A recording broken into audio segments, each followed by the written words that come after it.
নমস্কার বন্ধুরা, জিকে এনসাইক্লোপিডিয়ার একটি নতুন ভিডিওতে আপনাদের সবাইকে স্বাগত। আজকের ভিডিওটি ক্লাস 5 এর পরিবেশ বইয়ের সংক্ষিপ্ত সারে পর্ব 3, অর্থাৎ এর আগে আরও 2টি পর্ব রয়েছে। সেই লিঙ্কটা ডেসক্রিপশন বক্সে দেওয়া থাকবে। তাছাড়া আমার একটা আলাদা প্লেলিস্ট করা আছে এনভায়রনমেন্টাল সায়েন্সের জন্য। আপনারা যে সেই প্লেলিস্ট থেকে সব ভিডিও দেখে নিতে পারেন এবং এর আগের পর্ব দুটিও সেখানে দেওয়া আছে, সেটিও দেখে নিতে পারেন। শুরু করা যাক আজকের পর্বটি। আজকের পর্বে প্রথমে রয়েছে পরিবেশ ও পরিবহন। প্রথম প্রশ্নটি হলো, কলকাতায় প্রথম রিক্সা চালু হয় কবে? কলকাতায় প্রথম রিক্সা চালু হয় 1900 সালে। কোন কোন পশুকে মানুষ পরিবহনের কাজে লাগায়? গরু, ঘোড়া, হাতি, উট, গাধা ইত্যাদি পশুকে মানুষ পরিবহনের কাজে লাগায়। হাল কি? হাল হলো নৌকায় থাকা পাতলা চওড়া লম্বা এমন এক কাঠের দণ্ড যা নৌকার দিক পরিবর্তন করতে সাহায্য করে। দাঁড় কি? দাঁড় হলো বাঁশের মাথায় চওড়া কাঠ লাগানো এক ধরনের বস্তু যা টেনে জল পিছিয়ে দিলে নৌকা এগিয়ে নিয়ে যেতে সাহায্য হয়। এরপরে প্রশ্ন হচ্ছে পাল কি? দেখুন, পাল এবং হাল এই দুটো কিন্তু আলাদা শব্দ এবং এই দুটোর আলাদা মানেও আছে। পাল কি? পাল হলো নৌকার উপর লাগানো কাপড় যাতে বাতাস আটকে নৌকাকে টেনে নিয়ে যায়। পরবর্তী প্রশ্ন হলো, শহীদ মিনার বা মনুমেন্ট কোথায় অবস্থিত? কলকাতায়। শহীদ মিনার কত লম্বা? 48 মিটার। ছোট গির্জাকে কি বলা হয়? চার্চ বলা হয়। বড় গির্জাকে কি বলা হয়? ক্যাথিড্রাল বলা হয়।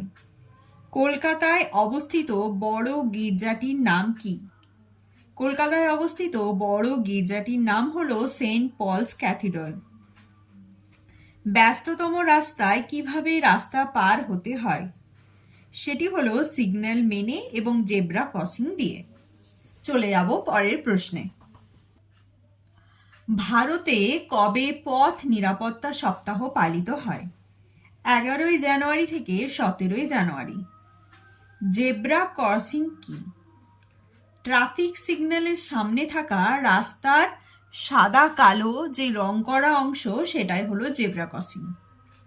একটি পরিবেশ বান্ধব পরিবহনের নাম কি?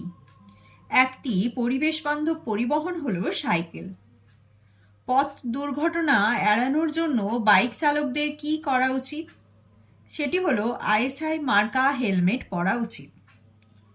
পরবর্তী যে গুরুত্বপূর্ণ চ্যাপ্টার সেটি হলো জনবসতি ও পরিবেশ। জল শোধনের জন্য ব্যবহার করা হয় পটাশিয়াম পারম্যাঙ্গানেট। প্রথম কাগজ তৈরি হয়েছে চীন দেশে। পেপার কথাটি এসেছে প্যাপিরাস থেকে। তালপাতার লেখা বইগুলোকে পুঁথি বলা হয়। দুর্যোগ কাকে বলে? ইউএনও প্রদত্ত সংস্থা অনুযায়ী, আচ্ছা ইউএনওর ফুল ফর্মটা বলে দিই, ইউনাইটেড নেশন অর্গানাইজেশন। ইউএনও এর প্রদত্ত সংজ্ঞা অনুযায়ী প্রাকৃতিক এবং মানুষের কার্যাবলীর মাধ্যমে সৃষ্ট যে সকল ঘটনাবলী জীবন ও সম্পত্তির হানি ঘটায়, সামাজিক ও অর্থনৈতিক ক্ষয়ক্ষতি অথবা পরিবেশ গুণগত মানের অবনমন ঘটায় তাকে দুর্যোগ বলে। দুর্যোগকে কয়টি ভাগে ভাগ করা যায় ও কি কি? দুর্যোগকে 3 ভাগে ভাগ করা যায়: প্রাকৃতিক দুর্যোগ, মনুষ্যসৃষ্ট দুর্যোগ এবং আধা প্রাকৃতিক দুর্যোগ। চলে যাব পরের প্রশ্নে। পরের প্রশ্নটি হলো, কোন বিপর্যয়ের পূর্বাভাস দেওয়া এখনো সম্ভব হয়নি?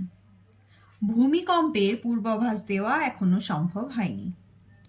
প্রাকৃতিক দুর্যোগ কি? প্রকৃতির স্বাভাবিক অবস্থা বিঘ্নিত হওয়াকে বলা হয় প্রাকৃতিক দুর্যোগ। পশ্চিমবঙ্গে কত সালে আয়লা নামক ঘূর্ণিঝড়ের আবির্ভাব ঘটেছিল? পশ্চিমবঙ্গে 2009 সালে আয়লা নামক ঘূর্ণিঝড়ের আবির্ভাব ঘটেছিল। আধা প্রাকৃতিক দুর্যোগ কি? প্রকৃতি ও মনুষ্য সৃষ্ট দুর্যোগকে একত্রে আধা প্রাকৃতিক দুর্যোগ বলে। দুর্যোগ কি পরিসরে সংঘটিত হয়? দুর্যোগ ক্ষুদ্র স্কেলে সংঘটিত হয়। মানুষ ও প্রকৃতির যৌথ প্রভাবে সৃষ্ট বিপর্যয়ের উদাহরণ দাও। মানুষ ও প্রকৃতির যৌথ প্রভাবে সৃষ্ট বিপর্যয় হল ধস, নদী ভাঙন ইত্যাদি। দুটি বায়ুমণ্ডলীয় দুর্যোগের নাম লেখো। দুটি বায়ুমণ্ডলীয় দুর্যোগ হল টর্নেডো ও ঘূর্ণিঝড়। পরবর্তী প্রশ্ন হলো সুনামি কাকে বলে? ভূকম্পনের ফলে যে বিশালাকৃতি বিধ্বংসী সামুদ্রিক ঢেউ বা জলোচ্ছ্বাস উপকূলে আছড়ে পড়ে তাকে সুনামি বলে। কোন যন্ত্রের সাহায্যে ভূমিকম্পের তীব্রতা মাপা হয়? সিসমোগ্রাফ যন্ত্রের সাহায্যে ভূমিকম্পের তীব্রতা মাপা হয়। হড়পা বান কি? নদী উচ্চ অববাহিকায় অল্প সময়ে যখন অত্যন্ত ধীর ও তীব্র জলপ্রবাহ নদী খাতের মধ্য দিয়ে প্রবাহিত হয়, তখন নদী দুই পার জলমগ্ন হয়ে যায়। একে হড়পা বান বলে। অর্থাৎ যে গতিতে ধরুন আপনার নদীর জলটা প্রবাহিত হতো, হঠাৎ করে সেই গতির থেকে অনেক বেশি গতিতে জলপ্রবাহ চলে এলো, বা যেই পরিমাণে জলটা প্রবাহিত হতো সেই পরিমাণের থেকে অনেক বেশি পরিমাণে জল সেই নদীতে এলো, তখন সেই যে পরিস্থিতির সৃষ্টি হয় তাকে হড়পা বান বলা হয়। চলে যাব পরের প্রশ্নে। পরবর্তী প্রশ্ন হলো কোন ধরনের ভূপ্রাকৃতিক পরিবেশে ফ্ল্যাশ ফ্লাড বা হড়পা বানের সৃষ্টি হয়? উচ্চ পার্বত্য অঞ্চলে নদীর উচ্চ গতিতে ফ্ল্যাশ ফ্লাড বা হড়পা বানের সৃষ্টি হয়। পরবর্তীতে বন্যা প্রতিরোধে গৃহীত ব্যবস্থাপনাগুলি কি কি? বন্যা প্রতিরোধে গৃহীত ব্যবস্থাপনাগুলি হলো জল নিকাশি ব্যবস্থার উন্নতি সাধন করা, অর্থাৎ বিভিন্ন ক্যানেল বা আমাদের ধরুন যে ড্রেন ব্যবস্থাগুলো, সেই ধরনের জল নিকাশি ব্যবস্থাগুলোর কিন্তু উন্নতি সাধন করলে জলটা আর দাঁড়াবে না, জলটা সাথে সাথে জল নিকাশি ব্যবস্থার মাধ্যমে বেরিয়ে যাবে। জলাধার ও বাঁধ নির্মাণ করা। জলাধার ও বাঁধ নির্মাণ করাও সাময়িকভাবে বন্যা প্রতিরোধ করে। পরবর্তী গুরুত্বপূর্ণ চ্যাপ্টার হলো পরিবেশ ও আকাশ। সূর্য ও পৃথিবীর মাঝে কি আছে? চাঁদ। সূর্যগ্রহণের কয়টি অবস্থা দেখা যায়? 3টি। সূর্যগ্রহণের সময় কোন রশ্মি নির্গত হয়? অতিবেগুনি রশ্মি। সাধারণত কোন তিথিতে সূর্যগ্রহণ ঘটে? অমাবস্যা তিথিতে। চাঁদ পৃথিবীতে ঘুরতে সময় নেয় 29 দিন 12 ঘন্টা। গৌণ জোয়ারের কত সময় পর মুখ্য জোয়ার হয়? 12 ঘন্টা 26 মিনিট পর। অমাবস্যা ও পূর্ণিমাতে জোয়ারের জল বাড়ে, একে কি বলে? ভরা কোটাল। সপ্তমী অষ্টমীর সময়ে জোয়ারের জল বেশি ওঠে না, একে মরা কোটাল বলে।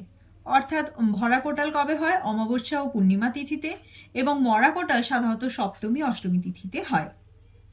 মুখ্য জোয়ারের মূল কারণ হলো চাঁদের আকর্ষণ। সূর্য থেকে পৃথিবীতে আলো আসতে প্রায় 8 মিনিট সময় লাগে। সূর্যের পরে সবচেয়ে কাছের নক্ষত্রের নাম প্রক্সিমা সেঞ্চুরি। প্রক্সিমা সেঞ্চুরি থেকে পৃথিবীতে আলো আসতে কত সময় লাগে? 4 বছরেরও বেশি সময় লাগে। গাছ চাপা পড়ে কি তৈরি হয়? কয়লা তৈরি হয়। আমাদের সব শক্তির উৎস কি? আমাদের সব শক্তির উৎস হলো সূর্য। কত কোটি বছর আগে সূর্যের জন্ম? প্রায় 500 কোটি বছর আগে। আরো কত কোটি বছর আগে সূর্য এইভাবে শক্তি ছড়াবে, বা আরো কত কোটি বছর সূর্য এইভাবে আমাদের শক্তি দেবে? এখনো প্রায় 500 কোটি বছর। বড় বড় বন আর প্রাণীদেহ মাটির তলায় চাপা পড়ে কি তৈরি হয়েছে? কয়লা ও পেট্রোলিয়াম। কত সালে বৃহস্পতি গ্রহের ওপর ধূমকেতু এসে পড়েছিল? 1994 সালে। ধূমকেতু কি? ধূমকেতু আসলে বরফ জমা পাহাড়ের মতো একটা বিশাল অংশ, ছুটে বেড়াচ্ছে আকাশে, মাঝে মাঝে সূর্যের কাছে চলে আসে, তখন দেখতে অনেকটা ছাতার মতো লাগে। দেখুন, আপনার হয়তো মনে হবে ধূমকেতু তো এটা একদম বাচ্চার মতো, আসলে বাচ্চাদেরই বই, ক্লাস 5-এর বই থেকে আমি এই প্রশ্নগুলো তুলে ধরেছি, তাই উত্তরগুলোও ছোট ছোট এবং বাচ্চাদের জন্যই উপযুক্তভাবে তৈরি। বৃহস্পতির ওপর ওই ধূমকেতু পড়বে এ কথা কোন দুই বিজ্ঞানী বলেছিলেন? সুমেকার এবং লেভি। পৃথিবী থেকে দৃশ্যমান চাঁদের বিভিন্ন রূপ কি নামে পরিচিত? চন্দ্রকলা নামে পরিচিত। কোন তিথিতে চন্দ্রগ্রহণ দেখা যায়? পূর্ণিমা তিথিতে চন্দ্রগ্রহণ দেখা যায়। দুটি মুখ্য জোয়ারের মধ্যে সময়ের পার্থক্য 24 ঘন্টা 52 মিনিট। পৃথিবীর কক্ষপথের আকৃতি উপবৃত্তাকার। মরা কোটাল দেখা যায় যখন চন্দ্র ও সূর্য পরস্পরের সমকোণে থাকে। পৃথিবীর ঘূর্ণন গতির জন্য গৌণ জোয়ার হয়। জোয়ার ভাটা দিনে কতবার হয়? 2 বার। সূর্যের চারিদিকে পৃথিবীর ঘোরাকে কি বলে? পরিক্রমণ গতি বা বার্ষিক গতি। পৃথিবী নিজ অক্ষের চারপাশে ঘোরাকে কি বলে? আবর্তন গতি। পৃথিবী নিজ অক্ষের চারপাশে ঘোরার ফলে দিন রাত হয়। চন্দ্রগ্রহণের সময় চাঁদ ঢাকা পড়ে পৃথিবীর দ্বারা। পরবর্তী এবং আজকের জন্য শেষ চ্যাপ্টার হলো মানবাধিকার ও মূল্যবোধ। এই চ্যাপ্টারে প্রথম প্রশ্ন রয়েছে, অধিকার কি? মানুষের সমাজ স্বীকৃত কতগুলি বিশেষ দাবি হলো অধিকার। খুব সম্প্রতি শিশুদের কোন মৌলিক অধিকার দেওয়া হয়েছে? 14 বছর পর্যন্ত লেখাপড়া করার অধিকার শিশুদের দেওয়া হয়েছে। কত বছর পর্যন্ত লেখাপড়া করা প্রতিটি শিশুর অধিকার? 14 বছর বয়স পর্যন্ত। শিশুদের একটি মৌলিক অধিকার কি? নিজের মতো প্রকাশ ও আলোচনার স্বাধীনতা। আমরা যদি না জাগি মা কেমনে সকাল হবে, তোমার ছেলে উঠলে মাগো রাত পোহাবে তবে। এর রচয়িতা কে? এই রচয়িতা হলেন নজরুল ইসলাম। বিশ্ব বয়স্ক অবমাননা প্রতিরোধ দিবস কবে পালিত হয়? 15ই জুন। বিশ্ব বয়স্ক দিবস কোন তারিখে পালন করা হয়? 1 অক্টোবর। বাল্য বিবাহ কি? মেয়েদের 18 বছর এবং ছেলেদের 21 বছরের কম বয়সে বিয়ে হওয়ার ঘটনাকে বাল্য বিবাহ বলে। বিডিও কাদের বলে? বিডিও অর্থাৎ ব্লক ডেভেলপমেন্ট অফিসার হলেন সরকারিভাবে নিযুক্ত সমষ্টি উন্নয়ন আধিকারিক, যারা সংশ্লিষ্ট মহকুমায় মানুষের জীবনযাত্রার মানের উন্নতি ঘটাতে এবং সর্বাঙ্গীন প্রচেষ্টা চালান। যুগ্ম সমষ্টি উন্নয়ন আধিকারিককে সংক্ষেপে কি বলা হয়? Joint video. বাল্যবিবাহের বিরুদ্ধে গর্জে উঠেছেন এরূপ দুজন সাহসী মহিলার নাম কি? পুরুলিয়া জেলার আফসানা খাতুন ও রেখা কালিন্দী ও সুনিতা মাহাতো। বাল্যবিবাহের বিরুদ্ধে লড়াইয়ের জন্য সুনিতা আফসানাকে কত সালে রাষ্ট্রপতি পুরস্কার দেওয়া হয়? 2009 সালের 14 মে। কত বছরের নিচে মেয়েদের বিবাহ দেওয়া আইনত অপরাধ? 18 বছরের নিচে। মশলা কিনলে প্যাকেটের গায়ে কি দেখে কিনবে? আগ মার্কা। জেলির শিশিতে সরকারি কি ছাপ থাকে? FAO। প্রেসার কুকারের প্যাকেটে কি ছাপ দেখা যায়? ISI। কোথাও ভাঙা কল দেখলে কি করা উচিত?